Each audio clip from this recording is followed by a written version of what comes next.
তো গ্যাস পাম্পের কর্তৃপক্ষের উচিত পুলিশের সাথে এরা ডিল করা, কারণ আমরা গ্যাস নিতে যাব, অবশ্যই গ্যাসটা নেওয়ার জন্য সিরিয়াল দেওয়ার জন্য আমাদের একটা স্পেস করে দিতে হবে। পুলিশ এসে আজকে আমার কাগজ নিল, নেওয়ার পর বলতেছে আমি গ্যাসের সিরিয়াল দিচ্ছি, বলতেছে আপনি রাস্তা জ্যাম করে রাখছেন। ঠিক আছে, এখন মামলা দেবে। পরে কাগজ। আসসালামু আলাইকুম,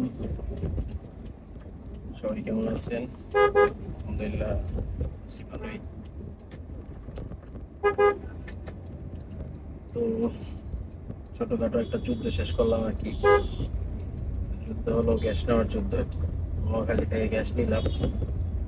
গ্যাসের যে বর্তমান পরিস্থিতিতে তা তো জানেনই, 180 প্রেশার ছিল।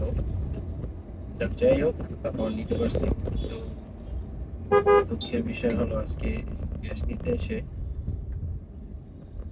অনেকেই মামলার শিকার হয়েছে। বাট বুঝি না যে যারা যারা গ্যাস পাম্পগুলো আর কি চালায়, তারা কেন এগুলো ম্যানেজ করে না। মানে গ্যাস পাম্প আছে ঠিক আছে, কিন্তু সিরিয়াল তো দিতে হবে। আর সিরিয়াল দেওয়ার মতো অবস্থা তো করে দিতে হবে, নাকি জায়গা দিতে হবে, গাড়িটা রাখার জায়গা তো দিতে হবে। গাড়িটা জায়গা রাখার জায়গা যদি না দেয়, তাহলে আমরা কিভাবে গ্যাস রাখবো আর কিভাবে কি করবো বুঝতেছি না। যাই হোক, গ্যাস নিলাম। আর আজকে দুঃখের বিষয় হলো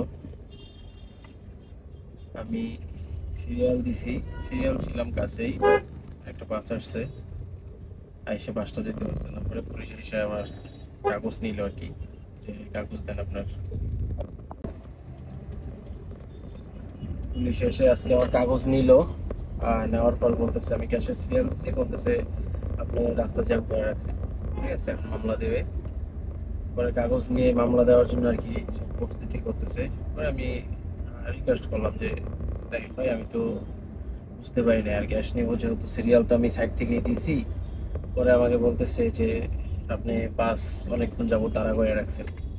ঠিক আছে, রাস্তা বন্ধ করে বাস অনেকক্ষণ যাবত তাড়া করে রাখছেন, কিন্তু আমি তো আসলাম এই মাত্র, হয়তো বা 30 সেকেন্ড, 30 সেকেন্ড বা 1 মিনিট এরকম হয়েছে আর কি। তো আমি তো আর কি বাসের সামনে থেকে সিরিয়াল নেবো পিছন থেকে আর কি। তো ওরা আসে আর কি, বললো।